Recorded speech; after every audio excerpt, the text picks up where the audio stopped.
Exodus chapter 8 verse 1. And the Lord said to Moses, go to Pharaoh and say to him, this is what the Lord says, let my people go so that they may worship me.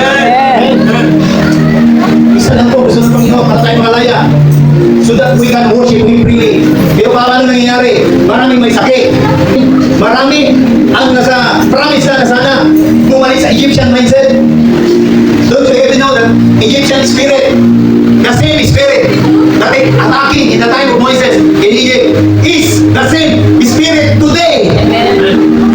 And because of the prophet of God, nilid tayo to lead us into direction. Di ba?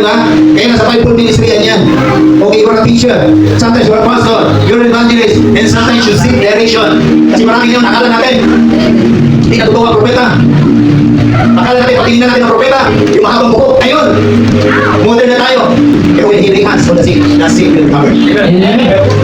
Those who are in captivity, they will see in pain.